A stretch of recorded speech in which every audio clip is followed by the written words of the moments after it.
Well, good morning, good afternoon, good evening to all of you. Yes, I said that because I'm not too sure which part of the globe you are from, and we are very pleased that you all are here. A warm welcome to each and every one of you. Well, let me introduce myself. I am Dr. Brushali Ponde. I am the lead of today's webinar, which is themed on central neuraxial blockade, reviving the classics because it does remain the classic for obvious reasons. So let me also give you the gist of today's webinar. Yes, there are a plethora of blocks and each day probably is looking at a different block today, but this is the one which has stood the test of time and it's extremely versatile and fits in so many indications and extremely easy to know. Well, I've already told told you all who I am. Let me go to my co-lead, who is Dr.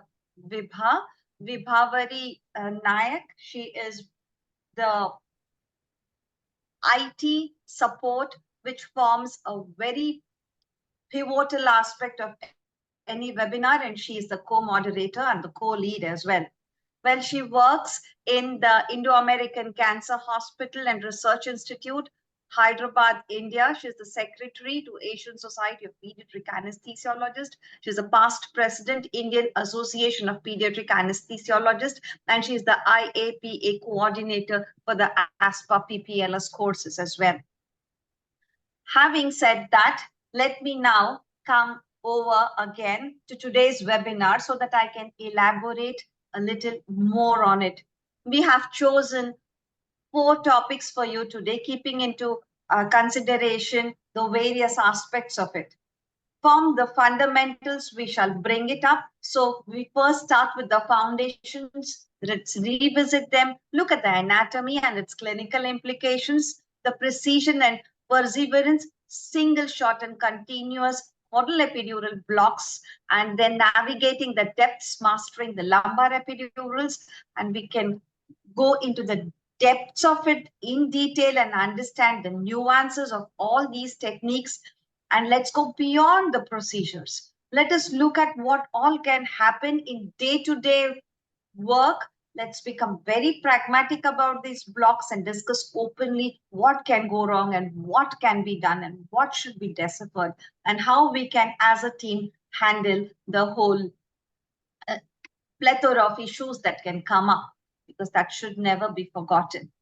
Well, going ahead, I want to actually introduce to these wonderful faculty. Mind you, in ASPA webinars, I have served ASPA as the co-lead, and I mean, as the education lead, and I today serve ASPA as the president-elect of the Asian Society of Paediatric Anesthesia. Let me tell you one thing. ASPA webinars are not just give a topic and then come and present.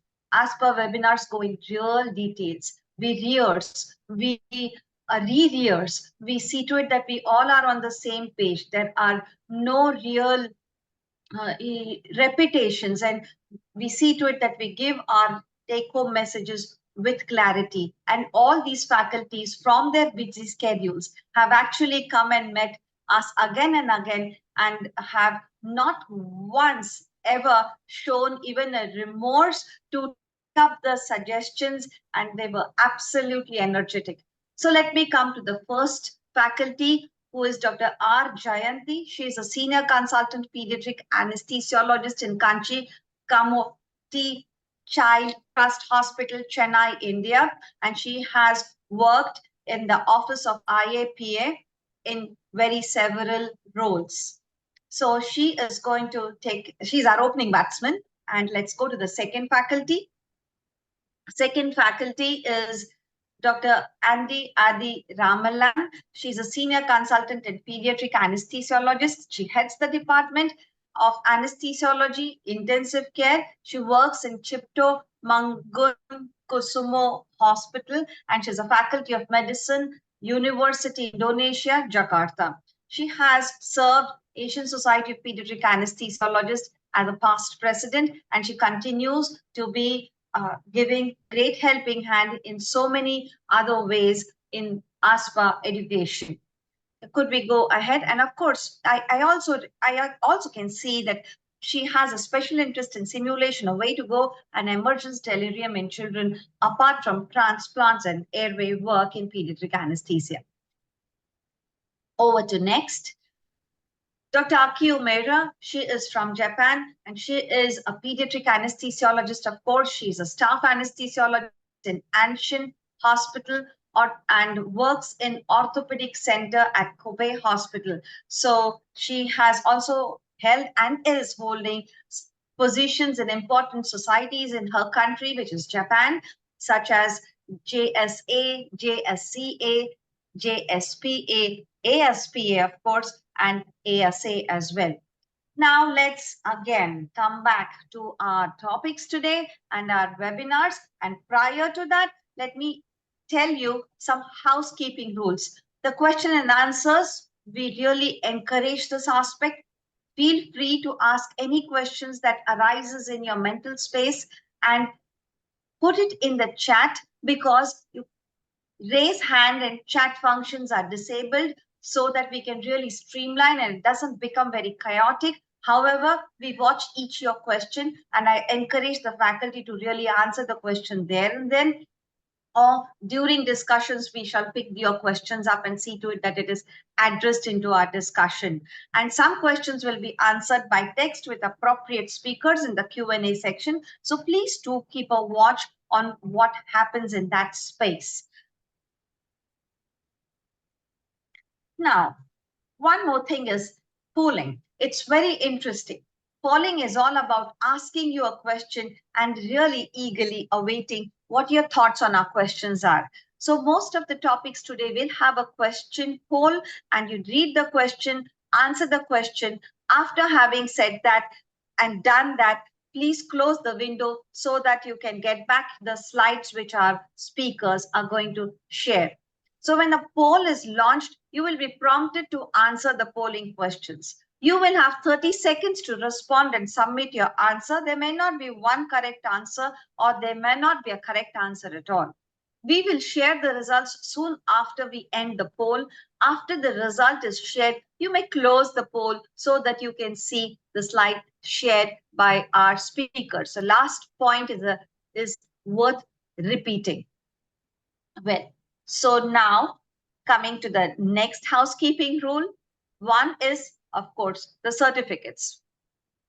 You get your certificates, of course. However, after you give the post-webinar survey, your feedbacks are extremely important. In fact, they happen to be our topics in the subsequent ASPA webinars. We get cues from what you really want to hear from us. The webinar survey will be emailed tomorrow at the time which is written here. Please note the time, and our IT backup is extremely diligent in this. Please ensure that you have correctly keyed in your full name and email for sure, so that it appears correctly on the certificate that we shall email you. Next, well, do follow us on our Twitter handles and our Facebooks, YouTubes, and our websites. And we do have an Insta account as well. You go on our YouTube and you will see all the treasures of the ASPA previous webinars waiting there to be clicked and watched. So this is about a call to visit us. We have certain disclaimers. Please note that the information presented in this webinar is intended for education purpose only and is not meant to be a substitute for professional medical advice, diagnosis, or treatment. The views expressed in this presentation are those of the presenter and do not necessarily reflect the opinions or policies of any institution or organizations with which they are affiliated. Additionally, the information presented may not be applicable to all individuals or situations. So, yes, this is an astute disclaimer which we thought we must tell you. So coming back after a quick detour, coming back to the topics. So let me invite Dr. Jayanti to present to you first topic, which is Foundation Revisited, Anatomy and Clinical Implications. Over to you, Jayanti. Thank you, Dr. Vrishali. And can I have my first two poll questions, please? Yeah. So each of these poll questions will be shown on your screen, and you would need to choose one right answer. At the end of 30 seconds, the window will close. So I think a lot of people have already answered. So that's very good. Why does spinal anesthetic act only for 30 to 45 minutes? There's poor uptake of local anesthetic by the drug by the nerves. The CSF volume and circulation are high in infants, and the increased vascularity of the pia and meninges contributes. The protein binding of local anesthetic is more, so the free drug is available is less. Endoneurium is adherent, so the drug action is impeded. Now, within 30 seconds, the window closes and we'll be able to see the results.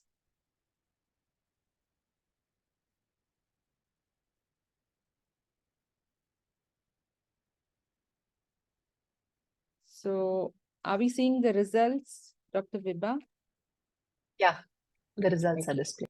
I see that most of the attendees have chosen right. The larger volume of the CSF and the increased vascularity of the pia and meninges is the reason for a short duration of action of the spinal anesthetic. The drug is rapidly removed from the site of injection as well. So can we go to the next question? You can close your poll window and you get the next. Yeah. So the next question is, which of these statements is true regarding epidural anesthesia? An imaginary line transecting the lower borders of the scapula corresponds to T7, T8 spinous processes. This is a landmark for thoracic epidural. Thoracic epidural anesthesia is a safe and easy alternative in children. The caudal epidural catheter can be easily threaded up into the thoracic region in a 5-year-old child, and parent or child's refusal for the procedure is not an absolute contraindication.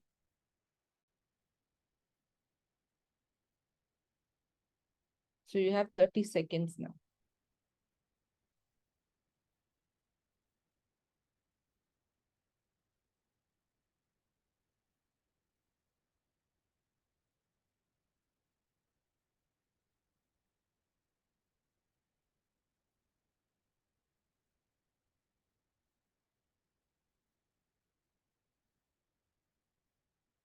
Yeah. So looking at the results, we find again that our audience is quite clued into this topic.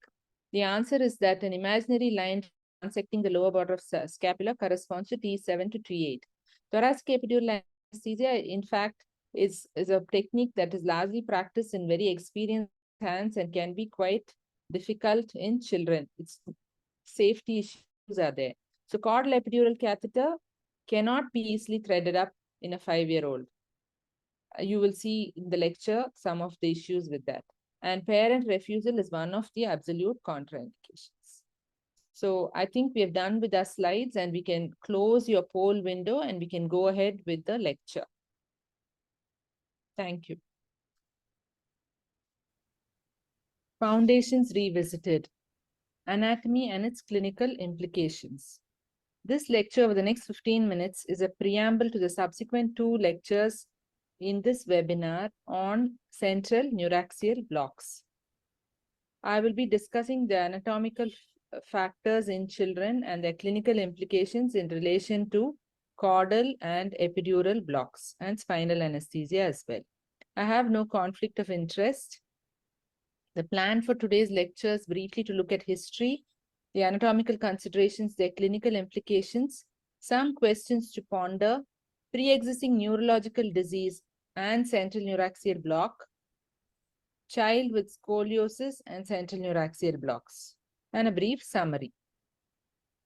History of spinal anesthesia in children dates as far back as 1898, when Bayer discovered spinal anesthesia. 2 of his 6 first cases were children. Local anesthetics were discovered in the year 1904, and spinal anesthesia and subsequently epidural were practiced largely by surgeons, and then followed the specialty of anesthesia itself. With the advent of general anesthesia, these regional blocks faded out, only to reappear after some time. First published report of caudal anesthesia was by Meredith Campbell in 1933. Harry Kerwin in Durban in the year 1950 practiced caudal in neonates. Since then, caudal anesthesia is here to stay, and it's one of the most popular regional blocks in children, very safe, very easy to learn, and an important way by which we can keep our children comfortable. With the advent of lignocaine in 1943 and sensocaine in 1963, the regionals came back with full force. Also, the fact that post-op analgesia and the need for post-op analgesia was recognized in the 70s and 80s, this led to a resurgence of the regional blocks per se. The differential growth between the spinal cord and the vertebral canal is responsible for cranial movement of the spinal cord. In the infant, you find that the spinal cord or the conus medullaris ends at L3, L4, whereas the dura ends as far down as S3, S4. As the child grows older, even at about 1 year of age, the spinal cord ascends to L1, and the dura in the adult is seen at S2. When we are giving a caudal block, we must be careful not to allow the needle to go too far in a neonate, or we would end up puncturing the dura, as the dura is as low down as S3, S4. The subarachnoid block in infants is practiced below the level of L4, which corresponds to the intercrystal line. This is to prevent injury to the spinal cord. Looking at the curvature of the spine, there's a single spinal curvature in the neonate. As a child grows by about 3 to 6 months of age, the cervical curve develops, and subsequently the lumbar curve at 8 to 9 months. Thoracic kyphosis and lumbar lordosis are seen in adults or adolescents. Advancement of the epidural catheter from the caudal to the lumbar and thoracic level is possible only in children up to 1 year of age. This is because of the development of the lumbar lordosis. In infants and neonates, there is cephalid spread of local anesthetic due to lack of lumbar lordosis. The steeper needle insertion angle for the epidural in adolescents and adults, especially at the thoracic level, you'll find that you have a very acute angle of insertion, and this is because of the development of the thoracic kyphosis. Some anatomical landmarks that we need to know before we proceed. The Taffier's line or the intercrystal line connects the upper border of the iliac crest. It corresponds to L5S1 in the neonate, L5 in the 1-year-old, and L4 in adults. The other landmark that we need to know is the inferior scapular border corresponding to the T7 or T8 vertebra.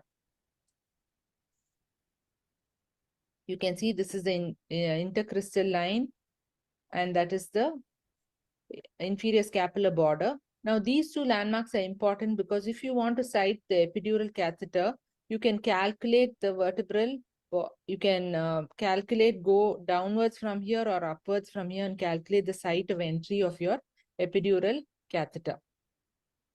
Flexing the spine also causes upward movement of the dural sac, especially in newborns where you are worried about safety, and this increases the margin of safety while placing a caudal block. Now, the vertebrae are cartilaginous in infants. The ossification is delayed beyond 1 year of age. Final ossification is complete only much later.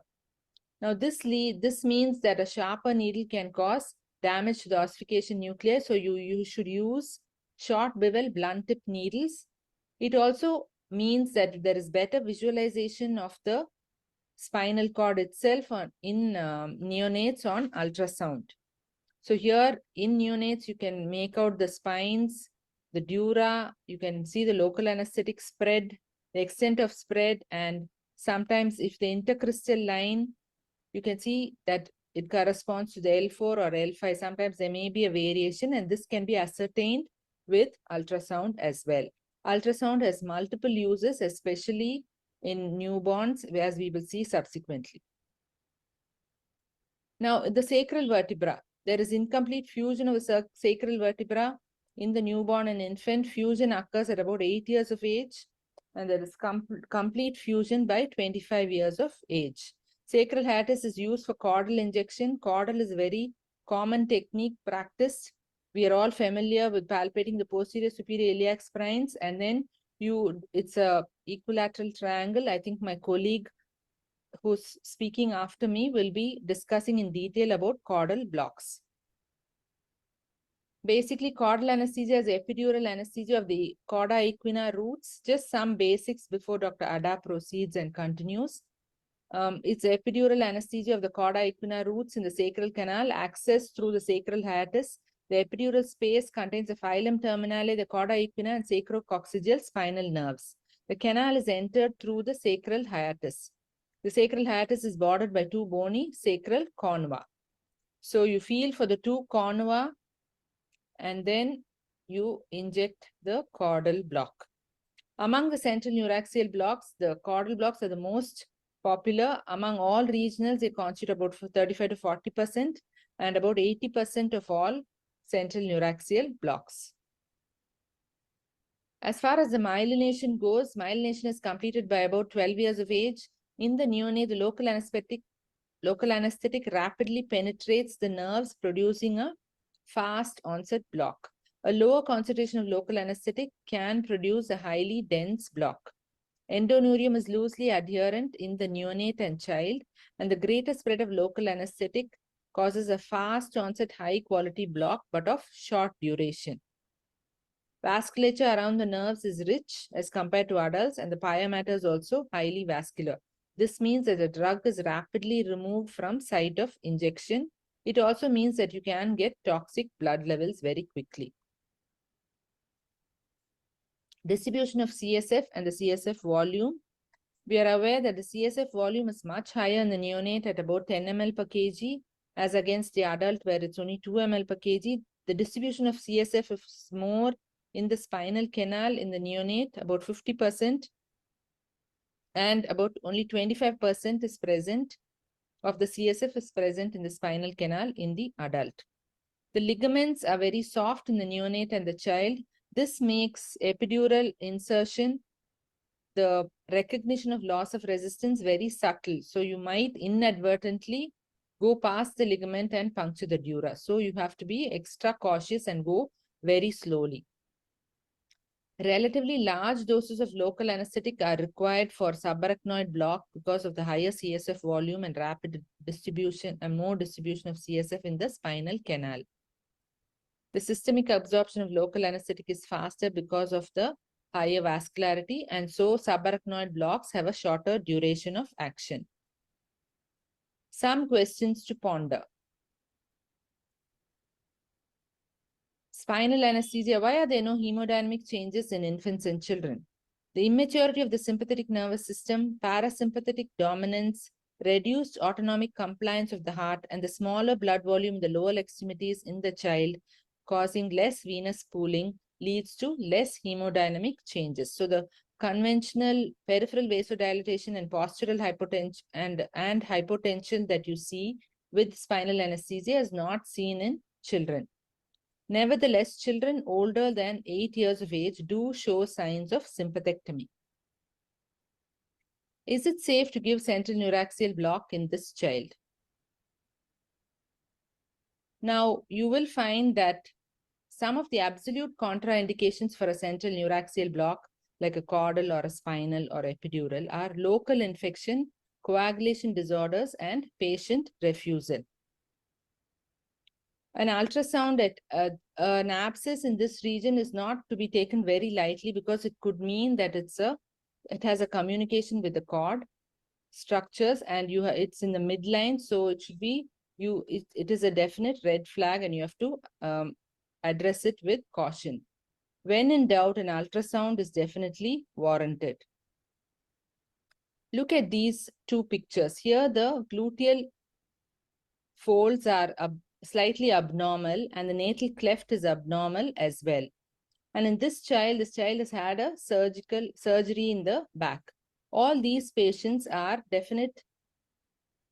difficult situations for placing a central neuraxial block like an epidural. Caudal regression syndrome or sacral agenesis are spinal cord abnormalities which preclude a pre-procedural MRI before proceeding, or an ultrasound before proceeding with any procedure. On the other hand, this is a normal variation. It is a sacrococcygeal pit. Complex sacral abnormalities or tethered cord increase the risk of cord trauma or compression from the injectate volume. So if there is any neurological deficit post-procedure, it may be attributed to your block itself. So exercise utmost caution and look at the back and see if it looks abnormal. You would do well to ask for a MRI. Sometimes a simple X-ray itself will show. For instance, in this child, we found that there was a sacral agenesis which precluded doing further investigation before proceeding. This was a patient who came for an appendicectomy, and on turning the child to give a caudal, it was a 7-year-old, we found that there was a tuft of hair at the back.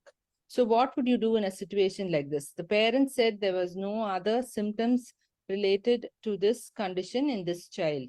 So what we did was we just went ahead and gave a rectus sheath and tap block for the procedure, scheduled an MRI and neurosurgical consult the next day. Is pre-existing neurological disease a contraindication to pediatric central neuraxial block?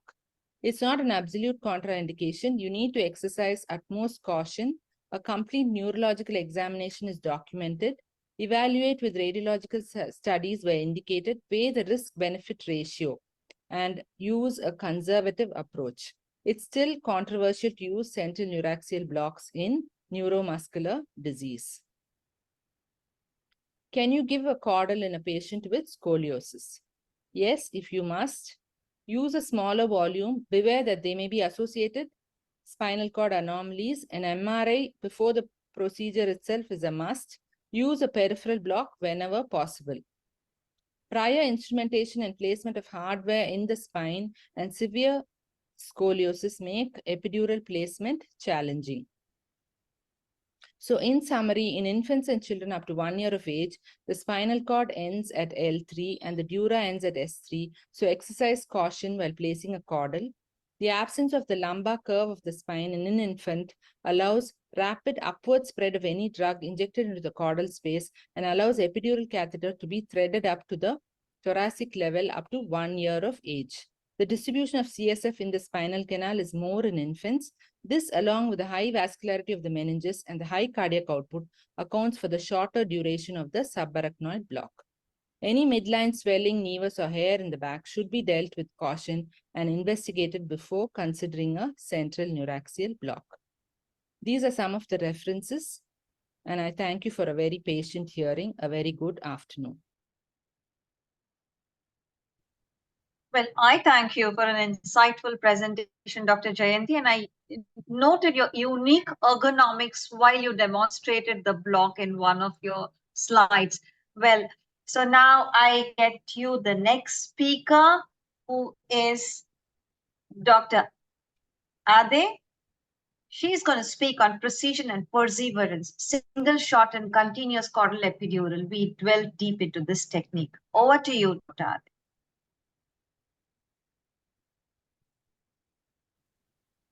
Good afternoon, everyone. My name is Andi Ade. I am from Jakarta, Indonesia.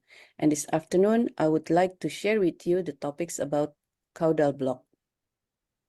This is what we will learn today. Caudal anesthesia is epidural anesthesia of the cauda equina roots in the sacral canal, accessed through the sacral hiatus. In children, it is one of the most widely administered techniques of regional anesthesia. That patient selection can be expanded to range from extreme preterm birth up to 50 kilograms of body weight. And it is performed to ensure that perioperative pain can be effectively controlled.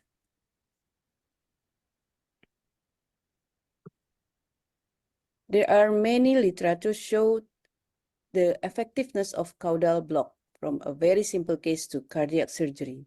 So the benefit and effectiveness are not doubt. Let's jump to the preparation and equipment. Caudal block anesthesia is easy to learn and perform. The successful placement of the block can be accomplished using light sedation or none at all. However, most providers agree that the risk of damage from a moving uncooperative patient is high, and general anesthesia might need it prior to placing the patient to the lateral decubitus position with the hips and knees flexed. So a sterile field is created and sterile gloves are worn. And for a single shot caudal, a 23 gauge butterfly needle or 22 gauge intravenous catheter is commonly employed. Inwelling catheter placement requires a needle gauge larger than the infusion catheter, and an 18 or 22 gauge Tauchi caudal needle or 18 gauge IV catheter can be used with the infusion catheter treated into the lumen of the IV catheter.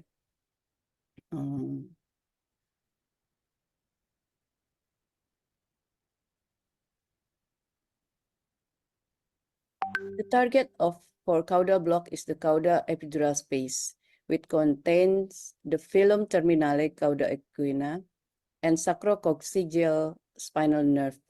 The canal is entered through the sacral hiatus, which become less prominent as children age. The hiatus is bordered laterally by two bony sacral cornu, which are usually palpable just superior to the gluteal cleft. The skin, subcutaneous tissue, and finally the sacrococcygeal ligament are punctured to the enter canal.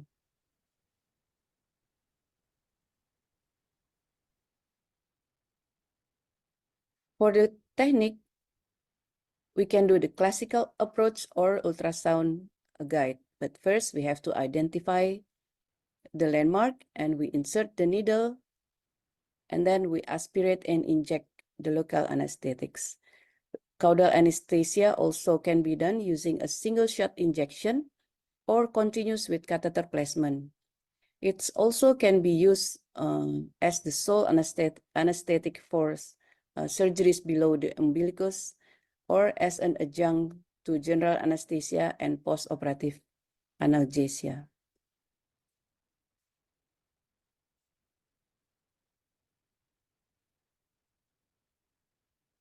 This is the technique.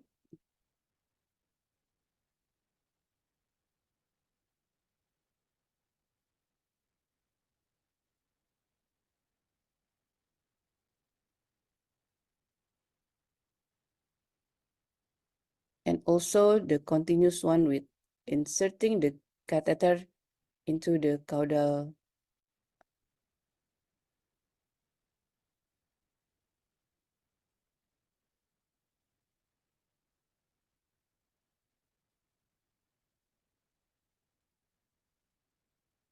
And then we can do the fixation of the catheter. Caudal anesthesia is mostly used as an adjunct to general anesthesia and for postoperative analgesia. However, it also can be used as the sole anesthetic for surgeries below the umbilicus. Usually, we use sedative agents or inhalation anesthesia as sedation during the surgery. Then we wait until during the procedures. Then we wait until the sedative drugs effect eliminated and patient can be fully awake with pacifier or another distraction methods.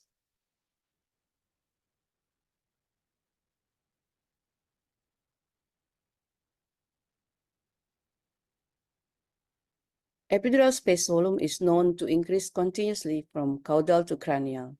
That will put the local anesthetic to reach until the desired dermatomes to block. And to reach the desired dermatome, volume is more necessary. And the higher the dermatome will require the high volume and will increase the risk for local anesthetic systemic toxicity. This is why it is essential to calculate the proper amount of local anesthetic. The local anesthetic concentration should not exceed 0.25%, for it can cause damage for immature nerves. If the volume is given more than 1 cc per kilogram body weight, the concentration should be reduced to prevent local anesthetic systemic toxicity. This is some of local anesthetic that can be used for caudal block. We can also use or add adjuvant drugs into the caudal epidural block. However, we should be careful when choosing the drugs to prevent the undesired effect.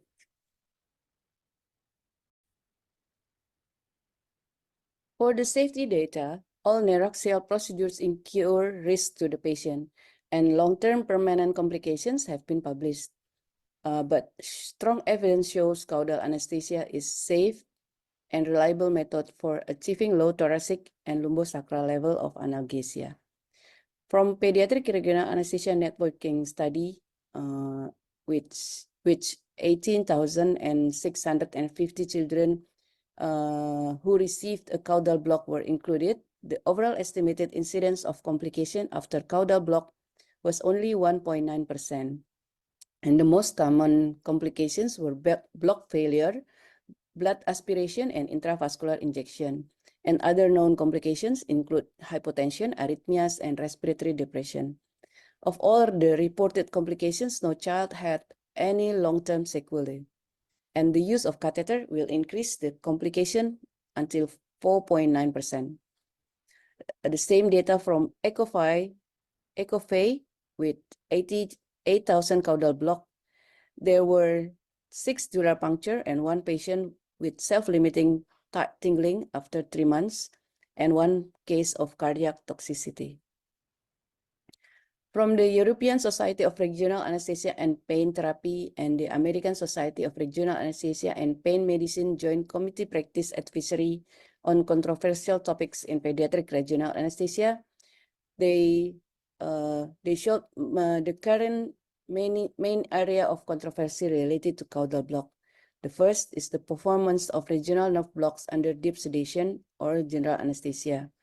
So the performance of pediatric regional anesthesia under general anesthesia or deep sedation is associated with acceptable safety and should be viewed as the standard of care.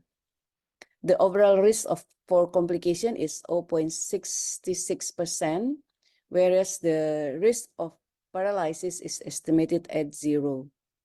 Despite the reassuring safety of pediatric regional anesthesia performed under general anesthesia or deep sedation, serious complication might still occur. They also show the value of the test dose. So the following factors has been demonstrated to theorize to alter the reliability of a test dose. The general anesthetic agent used and its dose at the time of injection of the dose of the test dose, a higher basal rate, heart rate in infants and small children, a possibility age-dependent variation of the reactivity of the cardiovascular system to epinephrine, the pre-medication received, the local anesthetic used, and the general anesthetic technique used. So they suggest that children under cerebral anesthesia, the IV injection of 0.1 milliliter per kilogram of a local anesthetic solution containing 5 or 2.5 mics per milliliter epinephrine produce the good test dose. Any injection of a local anesthetic solution should be performed slowly in small aliquots and with intermittent aspiration and observation of the ECG tracing. Any modification of the T wave or of the heart rate within 30 to 90 seconds after the injection should thus be interpreted as an accidental IV injection until disproven. So how to have safe environment and preventing potential complication?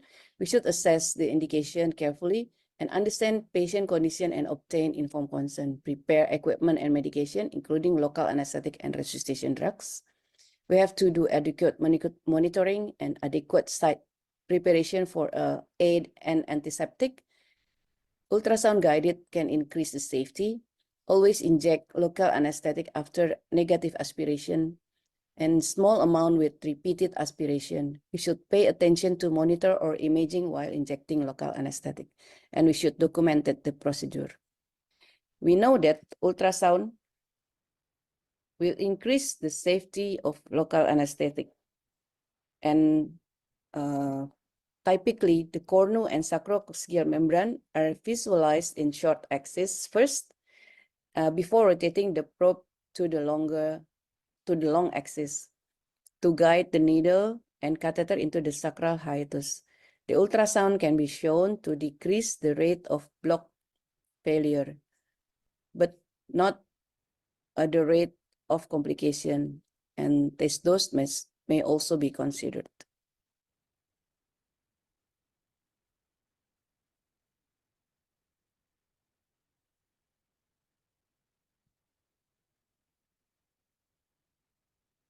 The possibility of needle misplacement when we do caudal. First, we can go to Mero, and we can go to posterior sacral ligament. We can go to subperiosteal. We can go to decoy hiatus. We can go also to intrapelvic, and with the risk of damaging intrapelvic structures. And we can go to the fourth sacral foramen, which will cause unilateral block. This is why the use of ultrasound can prevent the misplacement of the needles. So how to predict effectiveness for caudal block?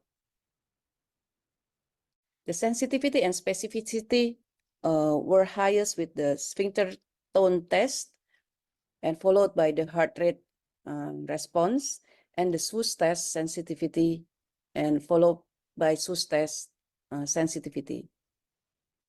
The anal sphincter tone test had the highest positive predictive value compared to other tests. So the authors suggest that at first we can use the heart rate as the predictor, and then if we still doubt, then we can do the anal sphincter tone for the to predict.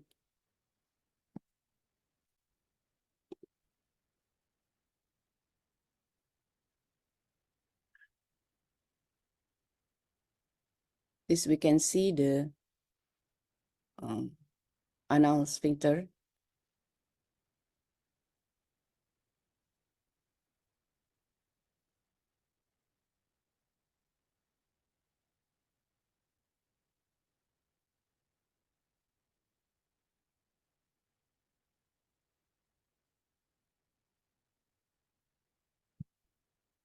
So as the take-home message, caudal anesthesia is quick to learn and easy to perform with high success and low complication rates. Caudal anesthesia provides high-quality intraoperative and early post-operative analgesia for subumbilical surgery. The volume of local anesthesia could be given according to the desired dermatome level. Beware for maximum dose of local anesthesia. And in children, caudal anesthesia is most effectively used as adjunct to general anesthesia and has an opioid-sparing effect, permitting faster and smoother emergence from anesthesia. Thank you very much. That was indeed a compelling presentation, Ade. What really struck me was a pictorial slide on dermatomes that you gave us, and which really made a very clear visualization to what level the drug has to seep in and why the dosages for the corresponding level. Thank you very much. From here on, I give the reins to Vibha. Thank you, Dr. Vrishali, and good evening, everyone. As we continue this journey of reviving the classics, we now move on to lumbar epidurals. And I'm sure you'll agree that knowing the precise depth of the epidural space and being sure that the drug being deposited in the epidural space can actually affect the success of epidurals. And for this, I invite Dr. Aki Uemura to tell us on navigating these depths and mastering these lumbar epidurals. Over to you, Dr. Aki. Thank you, Vibha, and thank you, everybody. So it's my great honor to here today. So I have two poll questions. There is no right or wrong answer for my poll question. I want to know how people are thinking about pediatric central neuraxial block. So first, What factors do you consider in the choice of central neuraxial blocks over peripheral nerve blocks? 1. A. Duration and invasiveness of surgery. B. Age of the child. C. Availability of ultrasound machine. D. Your experience. Please answer.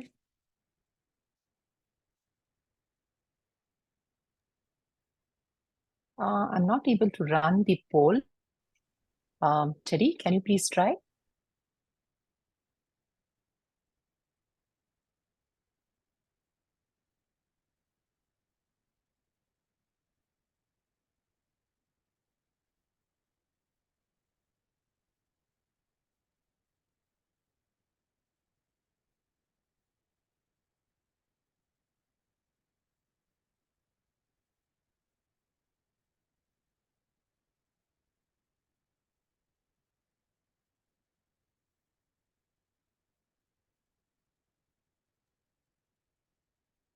Maybe you can take them like live. People can put replies in the Q&A.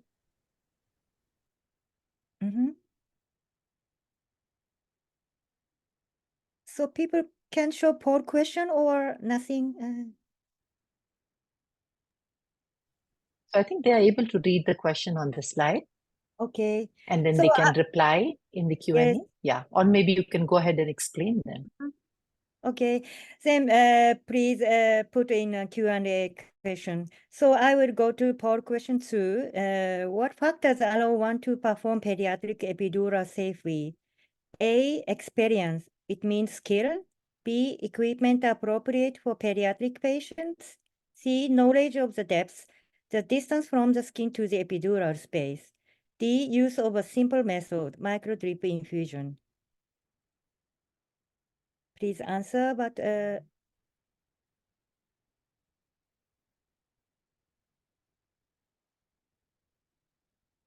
also cannot do poll question.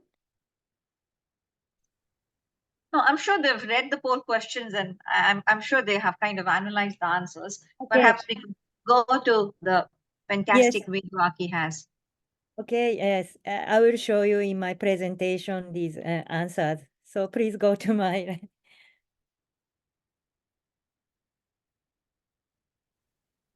My name is Aki Uemura from Japan.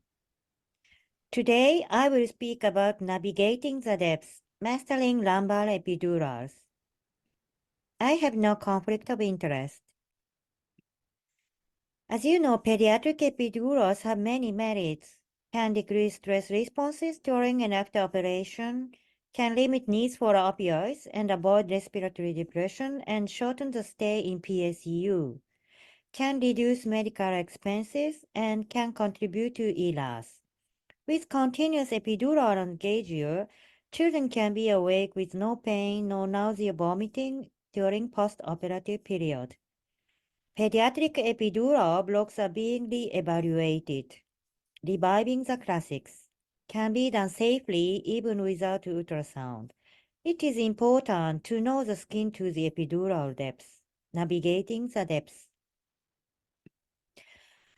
I will speak for 3 points. First, microdrip infusion method. Second, anatomical landmark. Third, depth. Microdrip infusion methods. An intravenous microdrip infusion set is prepared with saline. The distal end of the infusion set is connected to the needle house via intravenous extension tube. The microdrip chamber is kept about 1 meter above the puncture site, and the clamp of the infusion set is opened fully. At the first site of dripping is regarded as an objective sign of loss of resistance. Microdrip infusion method is very safe method to identify the epidural space in infants and children. It is ALS identification and the needle is handled by both hands. It is very stable. All co-workers can identify drip infusion together. No special equipment needed. Second point, anatomical landmark. Center of the line between bilateral posterior superior iliac spine is sacral second and third. This anatomical landmark is very reliable because posterior superior iliac spine is always palpable and visible in children, and sacral second and third is very large space and palpable, first of all in children, because fusion between the sacral segments occurs beginning with the two lowest about the age of 18. The relationship between posterior superior iliac spine and sacral second and third is stable in children.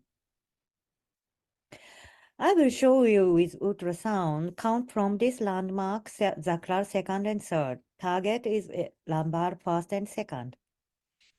This is sacral second and third, sacral first and second, lumbar fifth and sacral first, lumbar fourth and fifth, lumbar third and fourth, lumbar second and third, and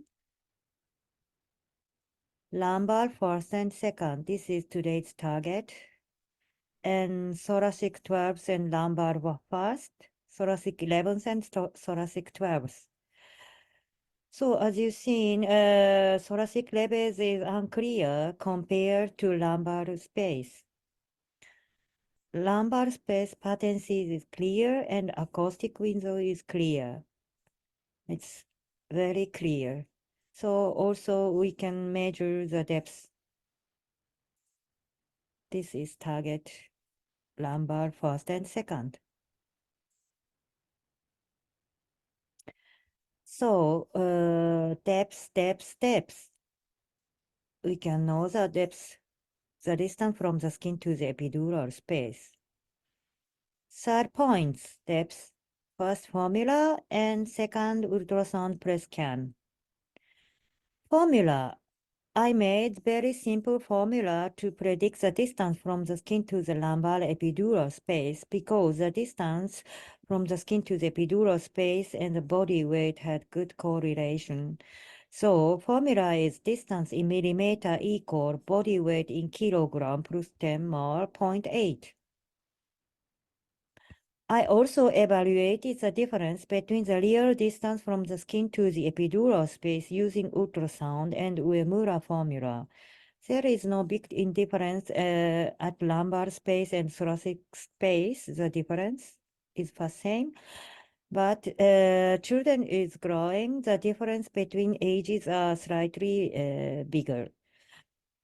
But under 1 month in newborn baby, it is difficult to do epidurals. The difference between the real distance and Uemura formula is small, so we can use this formula in safety. Also, there is study evaluation the skin to the epidural space and the subarachnoid space distance in young children using MRI. The position measuring MRI and doing epidural space is different, so we cannot simply compare with these distance, but there is several distance and my formula, the distance measured with MRI and my formula is the smallest. So second, press scan with ultrasound. So I told you we can do pediatric epidurals without US, but nowadays US is also very important because we can know many things from the ultrasound. The big reason is development of US machine. These are 2005 and these are 2018. It is so clear in 2018. Also, the spinal sonoanatomy is very clear in children compared to adult. These are in short axis and long axis. In short axis, we can see spinal process, lamina, ligamentum flavum, and dura. Also here we can see in long axis, ligamentum flavum and dura. So from sonoanatomy, also US scan, we can know the depth because we can see the dura and ligamentum flavum. Also, we studied epidural space ballooning during local anesthetic injection in infants and children. It is an ultrasound observational study. With the use of real-time US during epidural injection or local anesthetic, we observed that the distance between the ligamentum flavum and dura increased as the LA was injected. We measured the magnitude of expansion in the ventral dorsal dimension of the epidural space during LA injection and analyzed correlation of these measurements with patient age, body mass index, and volume and rate of LA administration. 96 pediatric patients 0 to 12 years with ASA 1 or 2 received epidural anesthesia using microdrip infusion method under general anesthesia. Visibility of the dura mater and the ligamentum flavum was analyzed using recorded image and categorized into 4 classes. We used microconvex probe. Method, this is before LA injection and this is after LA injection. Before LA injection, LF ligamentum flavum dura, and after injection, dura is moving and epidural space is expanded. We call this epidural ballooning. So we can see dura and also we can know the depth. Visibility of the dura mater and the ligamentum flavum was analyzed using a recorded image and categorized into 4 classes, class 1 to class 4. This is class 1, this is class 2, class 3, class 4. In class 2, 1 and 2, we can see dura clearly, and also in class 1, we can see ligamentum flavum. During US scanning, the ligamentum flavum is not as well defined as the dura mater, although structural visibility is better in the lumbar spine than the lower thoracic spine. In our study, epidural analgesia was performed mainly in the lumbar region using a median approach. Successful visualization of the dura mater was achieved in 89.5%, past 90%. It was class 1 and class 2. There is also another study from Yonsei University 2014, ultrasound visibility of spinal structures and local anesthetic spread in children undergoing caudal block. They told ligamentum flavum visibility declined with increasing vertebral level and markedly decreased at the thoracic level in children older than 7 months or heavier than 8.5 kilograms. In our study, we could see about 4 years old and fast 90% we could see dura and ligamentum flavum. It is why, because we used microconvex and also it was lumbar region, in Yonsei group it was caudal. So I will see you 2 videos. One is 20 kilo male lumbar third and fourth. Predicted depth was 24 millimeter. So this ligamentum flavum here, dura and spine. So after injection of LA, so dura expand, epidural space is expanding. These are dura. So we can also measure the depth. These are scale. So another 13 kilogram for 3-year female lumbar third and fourth. Predicting depth was 70 millimeter. So we see here dura, so it's moving after LA injection, ligamentum flavum, so epidural expanding. So these are dura, so we can know the depth before LA injection. Ligamentum flavum, dura, epidural space. Also, we can confirm the epidural catheter with ultrasound. These are catheter and also this epidural catheter. I will show you one video, 1.8 kilogram 0 day. Real distance was 8 milli. and predicted value was 9 millimeter at lumbar first and second. This is in long axis, so dura and its needle coming. We can know the depth. This is in short axis, so dura is expanding. So this we can see catheter also in short axis. Ligamentum flavum, dura. So it is in long axis. When we insert the catheter is moving, so we can see in long axis clearly.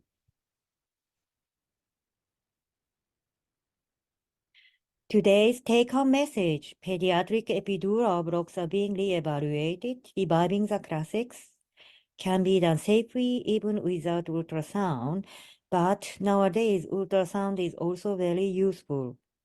To know the skin to the epidural depth is very important, navigating the depth. To know the depth, first landmark count from the midpoint of posterior superior iliac spine. It is sacral second and third interspace. And estimation of the distance from the skin to the epidural space with formula is very important before doing pediatric epidurals. And also, if available, with ultrasound, press scan for evaluating the intervertebral patency or depth of ligamentum flavum and dura and needle direction. This is my last slide. With effective, accurate epidural, children, parents, pediatric anesthesiologists, pediatric surgeons are so happy during most painful post-operative period. Thank you very much.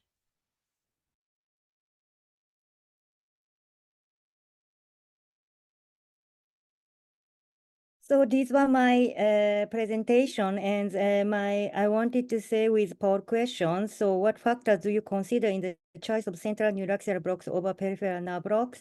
So I would say for every duration and invasiveness of age we can do from newborns.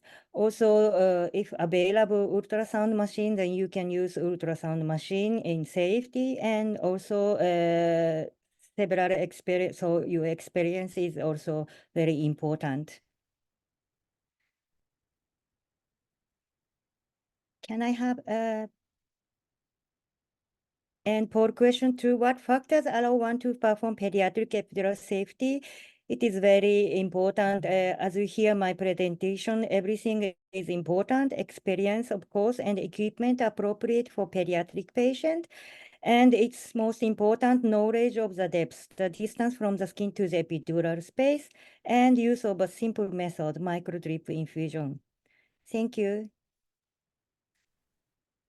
Thank you, Dr. Aki, for a very informative presentation full of photos and videos, and particularly the ones with ultrasound demonstrating the drug spread. I'm sure the attendees have enjoyed watching them. And now we move on to the second part of this webinar, which is problem-based learning session.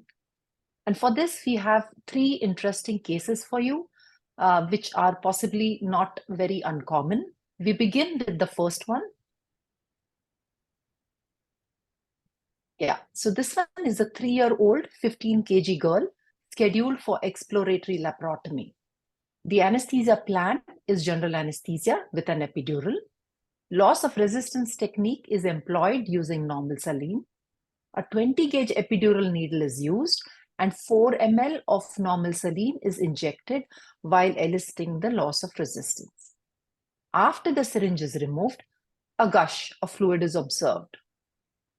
I would want to ask Dr. Ade, how would you differentiate the fluid that's coming out, whether it's normal saline or it is CSF? Thank you, Dr. Fiba. For me to differentiate between the liquor and the saline from extradural accumulation, we could see from first from the free flow. If we see the liquor from subarachnoid, it will show like a gush flow, and where saline will be slower when they came out from the syringe. However, the observation of free flow alone has been shown unreliable to predict whether this is the liquor or not. We also can check for the temperature of the fluid, like check it with our hands. Back of the hand. Yes, back of the hands, whether it is warm or not. If it is warm, then it might be liquor, but if it is like less warm, then it might be saline. But it's also subjective things. We can also check for the glucose or protein. We can use the simple bedside test. So we know that saline does not contain glucose and protein, but however, there might be a contamination from the liquor that diffused to extradural from the or from the blood. That is why I suggest the use of aspiration testing and the taste dose of local anesthetic can be done after the insertion of the catheter. So it still benefit to use the aspiration testing and the taste dose. That's my Sure. answer. Dr. Do the other panelists want to chip in here? Dr. Jayanti, do you want to say anything, add anything to this? One of the older methods was to check it with, it precipitates with thiopentone, but this day and age, I think it will be harder to find thiopentone in our operating rooms because we have switched all to propofol, but that's just one other point. Besides this, That's for local anesthetic, right? yes. For normal saline, I don't think it would matter. No, It okay. wouldn't precipitate. Yeah. Okay, so Yeah. besides that, I think just the fact that it's a gush of fluid and it's warm and produces a halo. I think CSF produces a halo on a blotting paper because it has protein and it also has sugar in it, which you can test with a glucometer. These are some of Yeah. the in the Sure. operation. Sure. Dr. Aki, do you want to add anything to this? Oh, there are everything I agree. So but most importantly, I think observe the fluid characteristics. So clear, colorless, hollow, and warm. These are very important. And so also assess the patient response. Yeah, thank you. So let's sum this up together. I think we've covered many important points in here. The characteristics of fluid is important. It can be warm to touch. It can be slightly sticky. However, both these, like Dr. Ade said, are very subjective. pH testing can be done if pH paper is available, but yes, we do not stock them routinely in our OR. A tissue paper, even if blotting paper is not there, a tissue paper can help us have a halo if there is CSF. However, if there is blood contamination, then blood itself can cause the halo because of the protein content. The most sensitive test to differentiate CSF from saline is checking the glucose.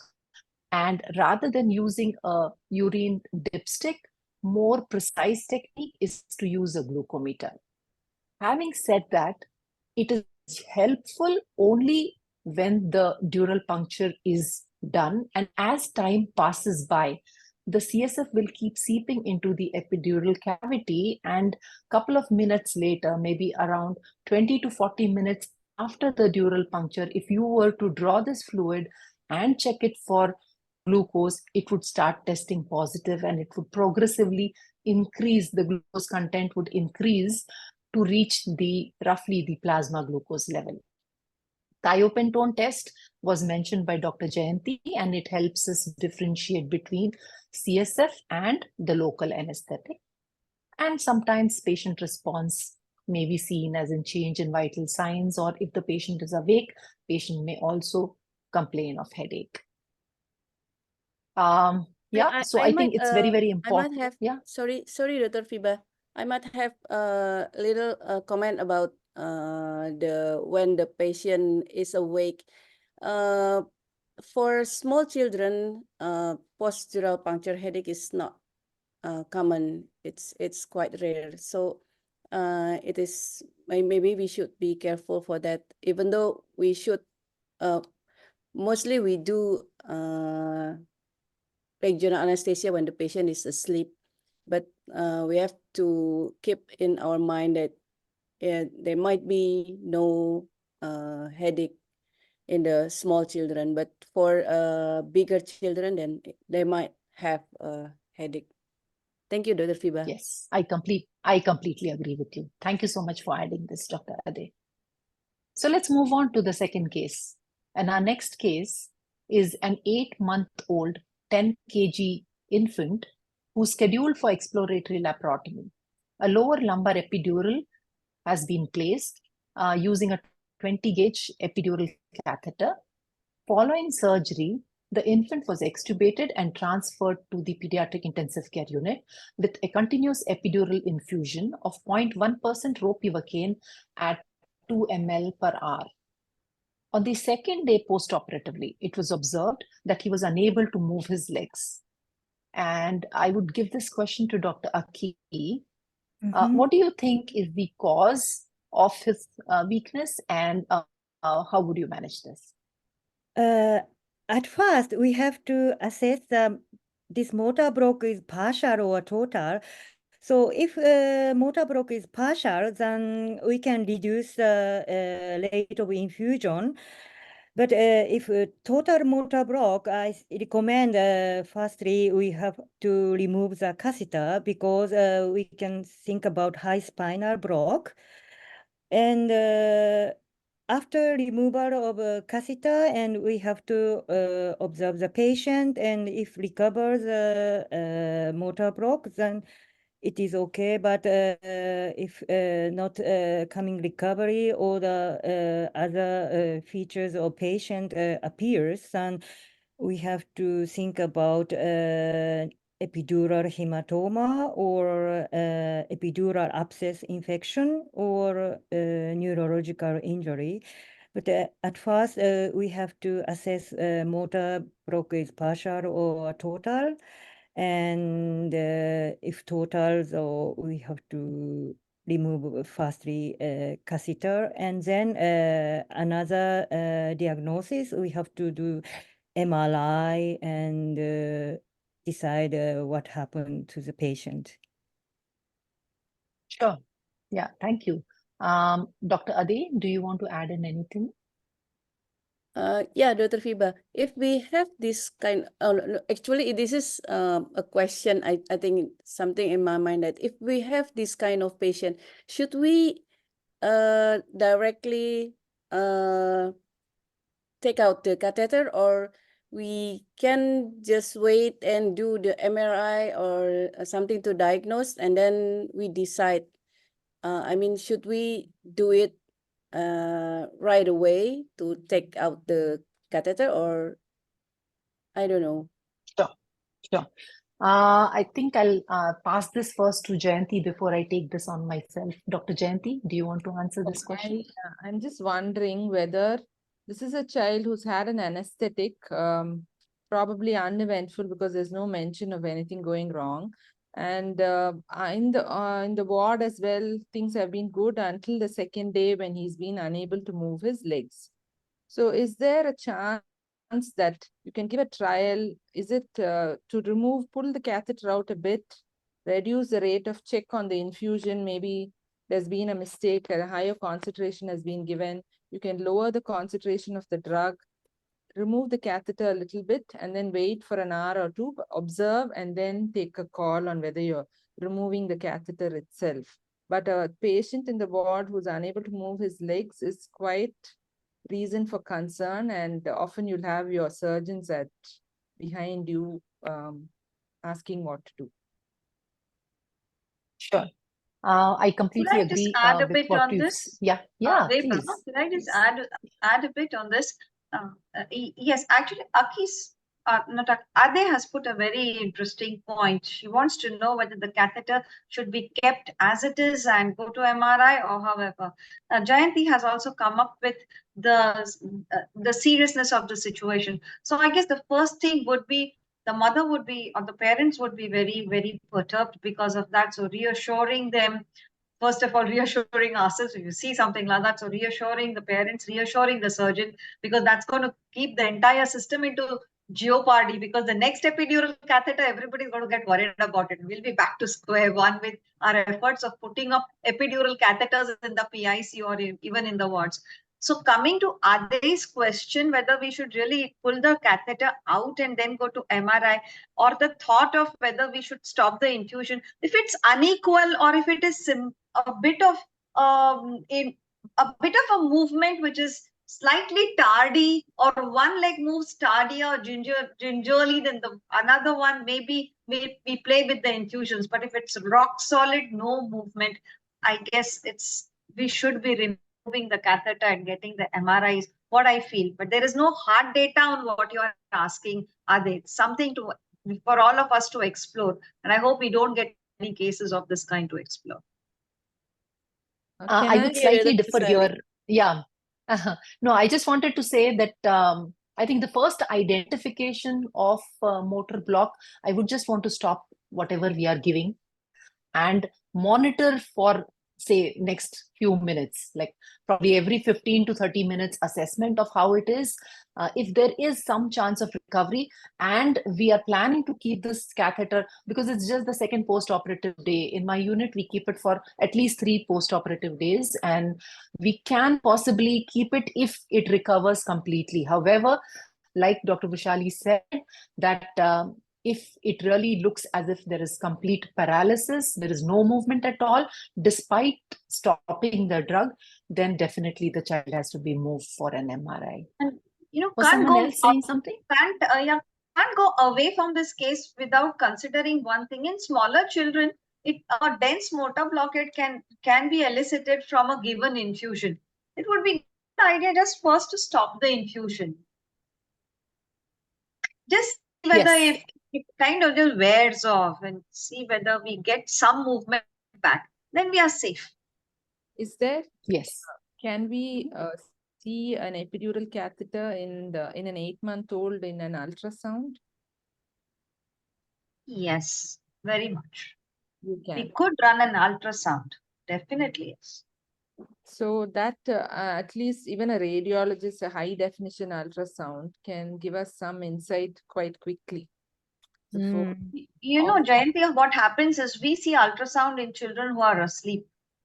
To have this wriggly kid with an epidural catheter to diagnose where it is and a hematoma around it, yes, but we can always try. Or maybe if he's in a PICU, give a sedation and try, because it is going to sort out so many things. No, one of the practical problems doing it is your catheter, right? The dressing, right? So you'll anyway have to remove the dressing there for the ultrasound to be visualized.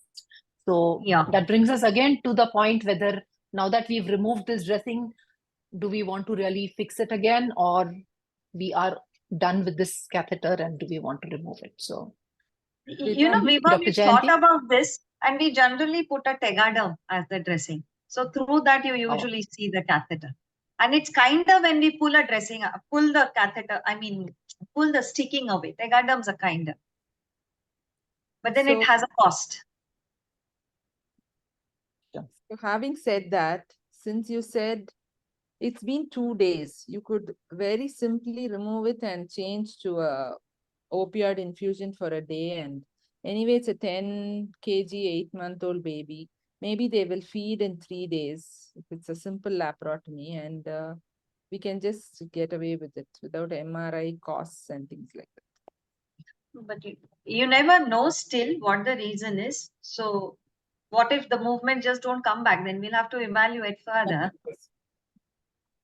Yeah, absolutely. And I think 2 hours, if you see no signs of recovery of the motor block, I think it should start flagging that something is going wrong, and you can call in a neurologist to see or get an MRI done. So I just wanted to request all the attendees to please post comments on these two cases also. And it'll really be nice to hear what their thoughts are. Just to sum up this case, I wanted to emphasize that regular motor assessment is very, very important. I have heard that it is not done regularly in many centers. And I think if it's not being done, we should have a protocol wherein a regular motor assessment is done. And then we did speak about the partial and the total motor block. Another cause of motor blockade could be neurological injury. It was pointed out by Dr. Aki. However, in this case, we feel that it is less likely, mainly because it would usually be restricted just to one myotome or just an area rather than having a bilateral complete block. Intrathecal migration of the catheter can still occur. Even if you've used the catheter for 2 days, if the child is active, there are reports wherein the catheter has got migrated intrathecally, and that is the reason why our first step should be to stop the infusion, assess, and maybe remove the catheter. Yeah. Epidural abscess, I think, may not really occur so early, but yes, something maybe 1 or 2 weeks down the line should definitely be at the back of your mind. Yeah, so progressive motor block after withholding the epidural is an emergency and should be evaluated, should not be neglected. So for the third case now, I hand it over back to Dr. Vishali. Over to you, Vishali. Yes, this is surprise of the day. Now watch this video very, very carefully. And maybe the person who's presenting the video is a very soft-spoken person. So Vibha has given us subtitles. So please go through the video that we are showing you. And please be very, very watchful with the subtitles. Can we run the video? Namaste, I'm Dr. Anuya presenting here a case scenario of 8-month-old child weighing 8 kgs who is posted for hypospadiasis repair under general anesthesia with caudal block. Patient was induced with sevoflurane as an inhalation anesthesia technique, and he was cannulated with 24 gauge IV cannula. After giving standard medication, patient was induced and a caudal block was given. Patient became apneic after given caudal block. So let us see how the case is managed. We put in the suppository. Caudal is done? Yes, sir. Just putting the suppository. Sir, we can run the patient now. Okay, I hold the head and neck. Baby's turn. Hey, the bag's not moving. The baby's not breathing, Smriti. Sir, I can't see the EPCO2 as well. Circuit is connected. Fresh gas flow is on, but I can ventilate the patient. But sir, hadn't we given the propofol before I inserted the needle? Yes, that can be a possibility, but it has been quite a long time. No, please check your local wires. What have you given? Yes, sir. Yes, sir. Hey, the pulse So they're okay. Pulse is feeble. Please, Smriti, call for help. Yes, Smriti. ma'am. Could you call Gauri, ma'am, please? What's the matter? Let me ventilate. Ma'am, this is a case of apnea after giving caudal. Now he's desaturating, pulse is also falling, and baby is also not stable. Okay, I'm ventilating. Hey, let's put in an infant feeding tube. Look at the stomach, it's inflated. Come on. No. I think if we should intubate, it will be faster. Even if we intubate, ventilation won't be effective as the stomach is all bloated up. Excuse me, doctor, please. Sir, infant feeding tube. Yeah, thanks. Ma'am, should we give atropine? It's hypoxic, doctor. Let me intubate. Give me laryngoscope. Tube, please. Yes, ma'am. Tube is in. I'm ventilating. Ma'am, what about adrenaline? Where's the role of adrenaline, doctor? Where's the intralipid? Please get the intralipid. Do we actually need intralipid? We are stable here, yeah, come on. I call the surgeon. Could you call Dr. Kiran, please? What's going on here? What took you so long? We had some issues. All is well now. You can wash up. But why have you intubated the patient? We generally don't intubate hypospadias, right? Ma'am, all is well now. We'll explain later. Okay, we will discuss it later. All right. Can we halt the video? Jayanti, Yeah. What you thought about this video and what you thought went well in it? So initially, there were 2 anesthetists and anesthetizing the child. They've started off with an inhalation induction. They've placed an IV and It doesn't actually explain if there's an LMA, but I think I saw a mask, and the child's having a sevoflurane anesthetic. Monitors are connected and baby's okay. Then they've turned the child for a caudal, and the caudal was given and a suppository was placed. Till this point, things have looked right. Okay, I must say you're a very positive person. Vibha, can you show us the challenges here? So I have to be the bad person, right? Though I think they did a good job, I think there was some amount of confusion there, and particularly confusion about intubation, which I personally feel that it's okay to go ahead and intubate the child and then wait and see how the child's breathing recovers, because there's also bradycardia, is what I saw. Then I think they called the surgeon a little late, meaning they didn't really call the surgeon in time. Even when the surgeon came, they were reluctant to share what exactly happened with the surgeon, and they just tried to put things under the carpet. Okay, we'll see later. So I think some of these things. Vibha, do you think it would have been streamlined if there was one person who was taking the calls and others were following it, or at the most suggesting what they wanted? Here somebody came, they just pushed somebody, and then somebody said, oh, no, not. I mean, any comment on that, Vibha? Yeah, there was no clear-cut leadership there. In fact, I couldn't differentiate between the lady who came in and the gentleman who was there, who was senior, because both kind of overrided what the other person was doing. So there was no leadership there. Yes. So, Aki, what do you think we are dealing with here?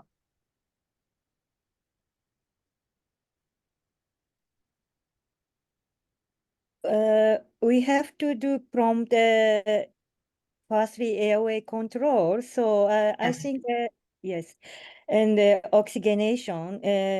I think we can think about two things: total spinal with caudal block, or also last local anesthetic systemic toxicity. So for total spinal, we have to prompt airway control and wait for recover.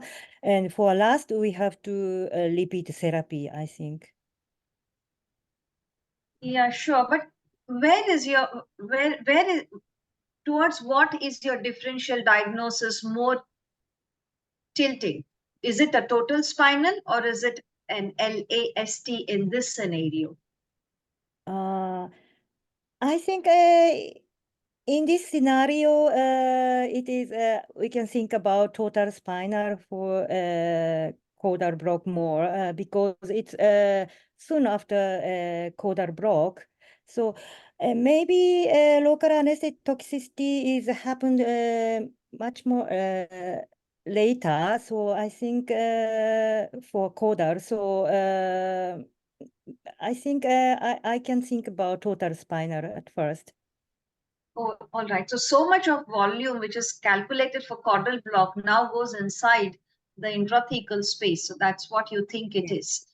Yes. And there doesn't seem to be any cardiac arrhythmias that have happened. The child has just stopped breathing, isn't it? Yes, yes. Okay. So I mean, the manifestations of last per se are not here, but what do you think? Should we seriously still go ahead and give intralipid here, as they at the end of the video did say, call for intralipid?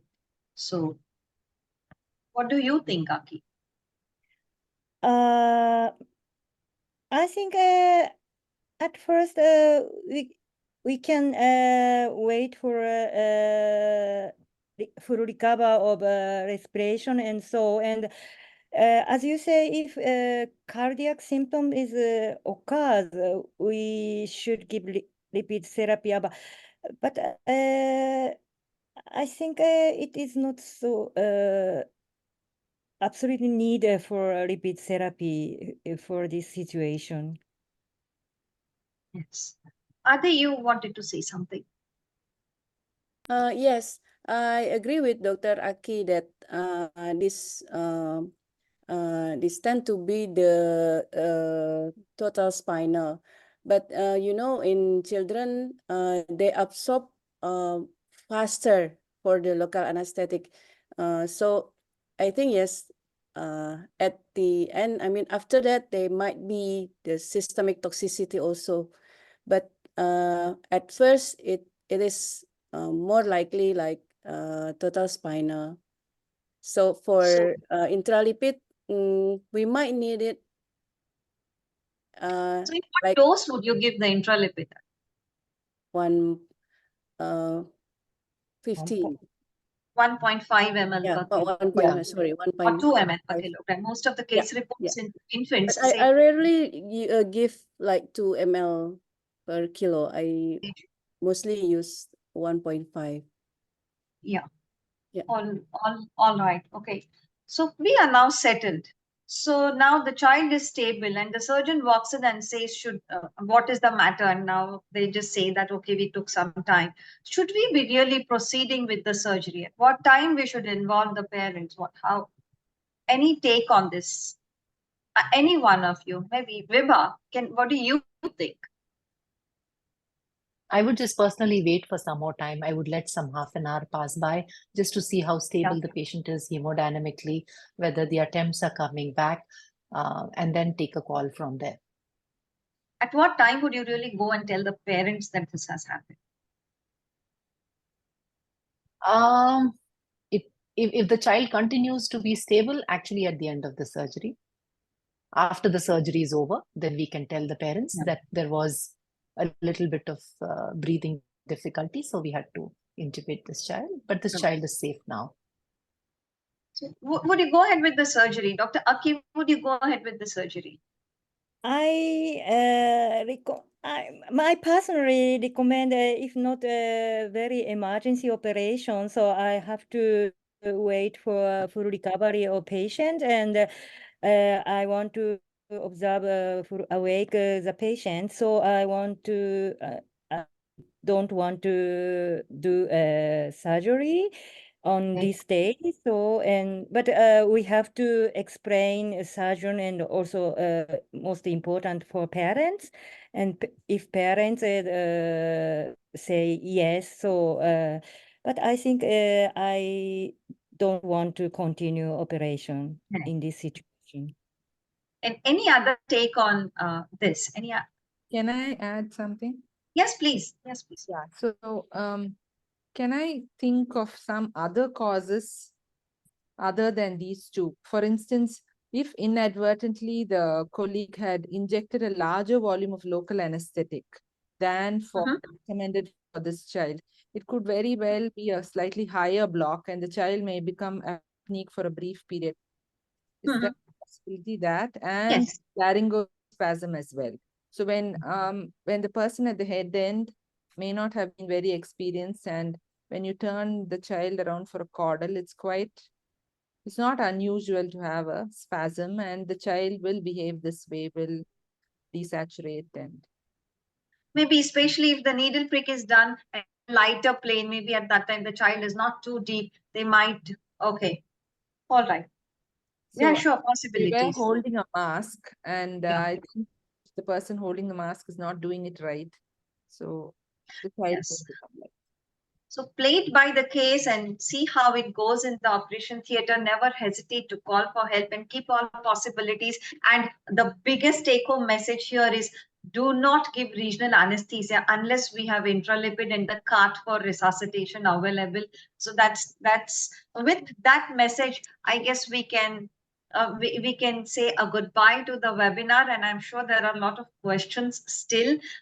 Most of them I've tried to answer, and even Vibha has tried to answer.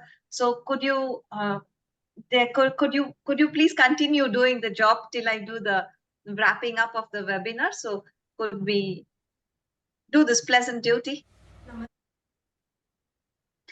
Yes, so coming to the certificates, you already know, please go to the post-webinar survey to ensure that you get your certificates.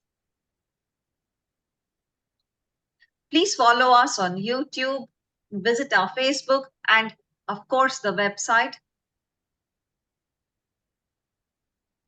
And yes, as you all know, the Asian Society of Pediatric Anesthesiology is all about empowering through education. It's a non-profit organization, and the mission is to foster the highest standards of pediatric anesthesia care in Asia and all over. Hence, we seek your help to donate and help us in our cause with liberal heart.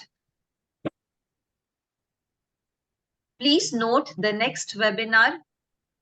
It is on ASPA Pediatric Sedation Special Interest Group. It's their first webinar. So if that intrigues you, feel free to join in. And yes, we all from the ASPA invite you personally to attend this colorful and vibrant and extremely academic conference 2024. This is our 20th meeting, and it is in Malaysia, Kuching. So start looking at your dates and flights. Well, so this is again, please note this important day, and the message here is we have extended the deadline for abstract submission. Showcase your research here.